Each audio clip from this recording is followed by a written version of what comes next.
سلامونه ګران لیدونکو، دا هم د کیمیا اتم لیکچر یعنی وروستی لیکچر ده او په دې لیکچر کې وروستی فصل مالګې لولو. مالګې ته په انګلیسي کې سالټ وایي، سالټ یعنی مالګې شوې جمع ده. نو راځو اوس دلته چې مالګه لومړی د څه نه لاسته راځي. اولنی شی چې تیزاب جمع القلي مالګه لاسته راځي. لومړی عنوان ستاسو کتاب کې د تیزابونو القلي یو ځای کېدو نه وروسته مالګه لاسته راځي. عمومي تاسو دا زده کړئ تیزاب جمع القلي نتیجه کې مالګه. صحیح شو؟ تیزاب جمع القلي مالګه. اوس مثال ساده مثال تاسو کتاب کې 400 مثالونه تاسو ته به زه یو کار کوم، تاسو طریقې نه نور مثالو کار واخلئ. هایدروکلوریک اسید یو تیزاب ده، القلي سودیم هایدروکساید. موږ دا پیژنو چې دا هایدروجن آزاد یو دا OH، نو دواړه موږ پیژنو دا تیزاب د القلي. موږ ویلې مالګه لاسته راځي. څنګه لاسته راځي؟ اوس وګورئ. هایدروجن او هایدروجن OH داسې یو ځای کېږي دوی سره. اول دا چې سودیم او کلورین دوی دواړه یو بل سره یو ځای کېږي، مالګه لاسته راوړي، یعنې سودیم کلوراید. وروسته څه کېږي؟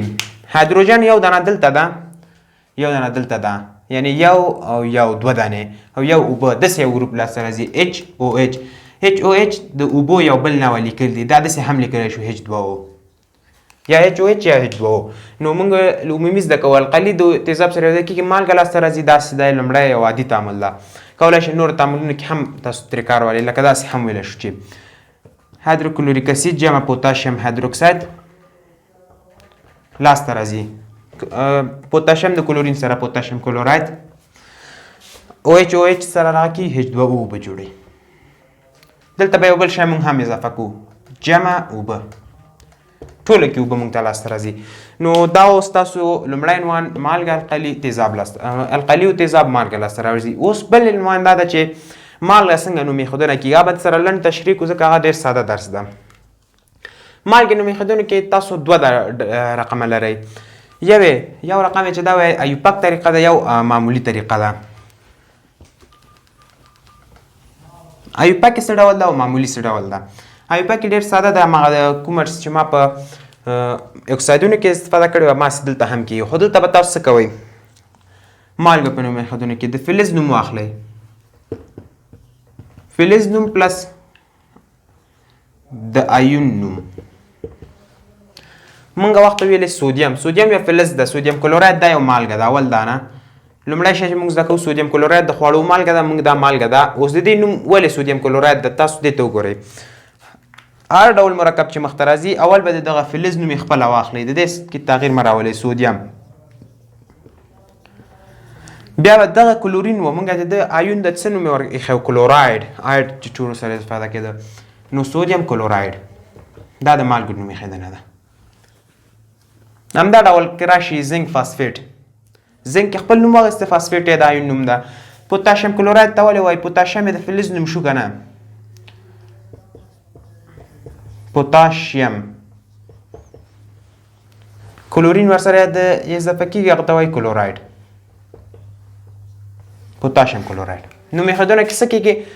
د فلز نوم واخلئ د ایون نوم سره. ایوپک کې څه ډول کېږي؟ د فلز نوم ورپسې د ایون نه استفاده شوی کلوراید ورسره اضافه کوي. تاسو وګورئ دلته دغه زه د ایوپک په طریقه کومه.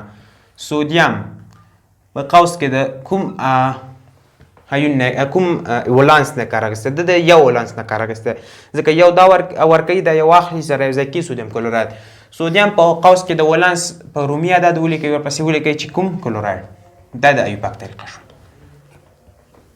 د فلز نوم ولیکئ، ورپسې په قوس کې چې کوم ولانس ته دوی کار اخیستی ورپسې د ایون نوم ولیکئ. نو دا د ایوپک طریقه او دا معمولي طریقه. ډېر ساده. تاسو مثالونه چې په کتاب کې څه جدول ده کولی شئ هغه طریقه عمومي پې کار کوي یا حفظ کوئ که چیرې ډېر سخت شو دا طریقه درته. خو طریقه ډېر ساده، عمومي طریقې په واسطه موږ ټول مرکبات کولی شو نوم ایښودنه یې وکړو. نو دا د مالګې هغه اساسي درس. نو ګران لیدونکو اوس راځو د مالګو خواص ته. مالګې دوه ډوله خواص، فزیکي کیمیاوي. هر ډول چې اوس موږ یو فزیکي لولو یو کیمیاوي، ځکه چې فزیک کې بیا دا مرکبات موږ نه لولو، باید د فزیکي هم دلته ورته ولولو. فزیکي خواص کې څه شی ده؟ وایي دوی چې دي جامد دي، کرستلي دي او ماتېدونکي دي. یعنې اول دا چې دوی جامد حالت کې پیدا کېږي. فزیکي خواص جامد دي، کرستالي دی یعنی کرستال شکل لري. کرستالي شکلونه تاسو په لسم ټولګي کې لولئ. کرستالي دی او ماتېدونکي. ماتېدونکي د ماتېدو وړ دي. کرستالونه زیاتره د ماتېدو وړ دي. جامد کرستالي او ماتېدونکي دي. بل څه دي وایي دوی چې دي ځینې په زیات اندازه په اوبو کې ځینې کم اندازه په اوبو کې حل کېږي. یعنې انحلالیت یې توپیر کوي. انحلالیت او کثافت توپیر کوي. یعنی د هر یو فرق کوي. یو ځینې یو ډول کثافت ځینې یو ډول انحلالیت کثافت هر ډول هغه چې د یو بل نه فرق کوي. بل دا چې وایي دوی په برېښنا تېرونکي دوی هم د اوبلن محلول یعنی په اوبو کې چې کله حل شي دوی هم داسې دي. سودیم کلوراید یو مالګه ده دا چې کله په اوبو کې حل کېږي یعنی H2O کې یو اوبلن محلول جوړوي. څه کېږي؟ سودیم مثبت کېږي، کلورین منفي. نو دا چې کله شو هماغه مثال شو. سودیم د کشتۍ کار کوي، کلورین دا چې کوي چې هغه ځان سره بایي هغه بېرته د کتود لاین ته ورکوي. نو دا شو سودیم کلوراید چې څنګه د برېښنا تېرونکي دی. بیا هم زه به دا شکل تاسو ته وښکم. دکې اوبه اچول شوي دي، سودیم کلوراید هم پکې واچو دي نه. دلته سودیم مثبت کلورین منفي شو. کله چې دلته یو لاین کو دلته بل لاین، دلته چې کله برېښنا راشي الکترونونه دکې یو ځای کېږي، الکترونونه د ځینې راځي د سره چې کله یو ځای شي تر دې د ځینې راوځي د ځینې برېښنا تېره کړه. نو دا شو د فزیکي خواص چې موږ ویلې انحلالیت، کثافت، جامد کرستالي، ماتېدونکي او د برېښنا تېرونکي. دې نه وروسته راځو د کیمیاوي خواصو ته. ګران زده کوونکو کیمیاوي خواص کې یعنې تعاملونه دي. عمومي تاسو ته زه یو فرمول ډول درته لیکم. وایي مالګې د تیزاب یا القلي سره یو ځای کېږي په نتیجه کې نوې مالګې جوړوي. یعنې نوې مالګې جوړوي جمع نوې تیزاب نوې القلي جوړوي. نوې القلي چې هر یو تعامل کړی وي هماغه نه نوي شیان جوړېږي. نو دا و عمومي فرمولې. زه به تاسو کتاب کې 4 مثاله یا 5 مثاله به راوستي تعویضي تعاملونه. یو پکې کارومه، تاسو خپله پکې نور تمرین کوئ ځان سره. یو وایي باریم کلوراید. باریم کلوراید وایي د سلفوریک اسید سره یو ځای کېږي، 2SO4 د ګوګړو تیزاب ده. لاسته څه راوړي؟ دوی څه کوي؟ باریم څه کوي؟ د کلورین د عنصر لرې کوي. دغه سلفیټ ګروپ څه ده؟ دا ځان سره یو ځای کوي. څه کوي؟ باریم سلفیټ جوړوي، یو نوې مالګه جوړوي. دلته څه پاتې شو؟ هایدروجن او کلورین دوه دانې. دلته څه کېږي؟ 2 دانې هایدروکلوریک اسید جوړېږي. دلته یو نوې مالګه جوړه شوه، دلته نوې تیزاب. دلته یو تیزاب او مالګه یو ځای شو، نوې مالګه نوې تیزاب یې جوړ کړه. که چیرې القلي وي نوې مالګه او نوې القلي بیا هم جوړېږي. نو دلته و باریم کلوراید تاسو وګورئ تعویضي تعامل کړی ده. دا ځي دغه سلفیټ ګروپ ځان ته الي ځکه دا مثبت 2 ده، دا منفي 2 ته ضرورت لري. او کلورین منفي 1 ده، دا مثبت 1 ته ضرورت لري. 2 دانې دا دي 2 نو 2 چې سره یوځای کېږي 2 دانې مرکبونه چې مالګې تیزاب د جوړوي. نو دا کیمیاوي خواص کې 4 معادلې دي چې ټول دغسې یو بل سره تعویضي تعاملونه جوړوي، داسې نوي مرکبات جوړوي. نو ګران زده کوونکو اوس د ځینو مالګې انواع رالو، د هغه ورځني ژوند استفادې څخه هم خبر کېږو. سودیم کلوراید. سودیم کلوراید د خوړو مالګې په نوم په نړۍ کې مشهور ده. سودیم کلوراید ولې ورته وایي؟ د فلز نوم، ورپسې د آیون نوم. سودیم کلوراید یو د مشهورو مالګو څخه ده او د خوړو په مالګو مشهورت ځکه د خوړو په مزې په جوړولو کې ترې ګټه اخیستل کېږي. دا په لابراتواري ډول په طبیعي ډول که تاسو وایئ د سمندرونو په تل کې هم پیدا کېږي، همدارنګه کانونه هم موجود دي چې ځینې وخت وایي د دې سمندر اوبه تروي دي، هغه خپل په بیخ کې چې دي ځان سره مالګه درلودونکي دي. نو بل په لابراتواري ډول څنګه پیدا کېږي، یعنې تعاملي څنګه پیدا کېږي. موږ اوله کې یو معادله کار کړله. موږ ویلې چې هایدروکلوریک اسید یو تیزاب د یو القلي چې سودیم هایدروکساید ده د سره یو ځای کېږي. څنګه لاسته راځي؟ سودیم او کلورین دلته تعویض کېږي، یو بل سره سودیم کلوراید جوړوي او OHOH یعنې اوبه هم جوړوي. په لابراتواري ډول دغه لاسته راځي سودیم کلوراید. نو دا و د سودیم کلوراید مالګه. اوس راځو پوتاشیم کلوراید څنګه هغه لاسته راځي. رنګ د کوونکو راځو پوتاشیم کلوراید ته. پوتاشیم کلوراید یو له مشهورو مالګو څخه ده، یعنې په طبیعت کې شهرت لري په نړۍ کې.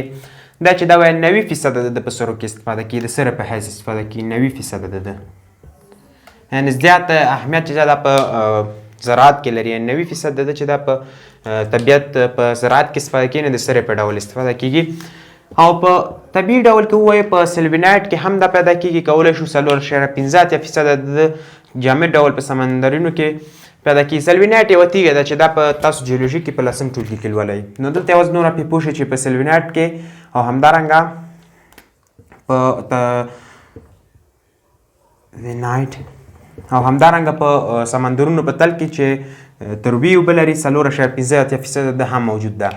په دا خو په طبیعي ډول موږ پیدا کولی شو. څنګه کولی شو چې په لابراتوري ډول دا پیدا کړو؟ هایدروکلوریک اسید راځي د پوتاشیم هایدروکساید سره تعامل کوي. له تعامل څخه وروسته څه لاسته راځي؟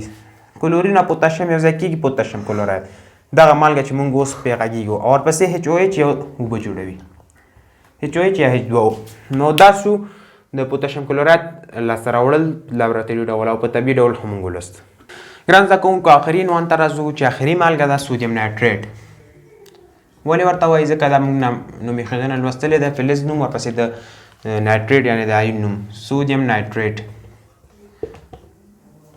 ما تاسو ته یو آیون کې یو جدول ویلی چې تاسو باید دا په صحیح او اساسي ډول ولولئ. دغلته بیا ګټې معلومیږي چې موږ دلته لوستلي، نو دلته په نوم ایښودنو کې څه مشکل سره نه مخ کېږو. دا چې دا باید د چیلي خوري په نامه زیات مشهوره ده، ځکه چې د لوی کان په دې چیلي ښار کې به پیدا کېږي. لوی کان په طبیعي ډول شته ده چې په چیلي ښار کې زیات ده، ځکه دا نوم یې ورته اخیستی ده. ځینې ورته شیلي هم وایي، نو مختلف نومونه اخیستل کېږي، خو موږ دلته په چیلي په نامه مشهوره ده. په لابراتوري ډول دا څنګه پیدا کېږي؟ یا د خوري تیزاب هایدروجن نایتریټ یا نایتریک اسید. دلته نایتریک اسید چې دا وایي دا جمع کېږي له یا یوځای کېږي له سودیم هایدروکساید سره. نایتریک اسید چې کله سودیم هایدروکساید سره یوځای کېږي یو تعویضي تعامل سرته رسېږي. سودیم راځي د نایتریټ ګروپ سره تعویض کېږي، یعنې سودیم نایتریټ ګروپ چې دغه مالګه موږ ته لاسته راځي، او ورپسې HOH یو اوبه هم لاسته راځي دلته. نو دا یې په لابراتوري ډول لاسته راوړنه ده.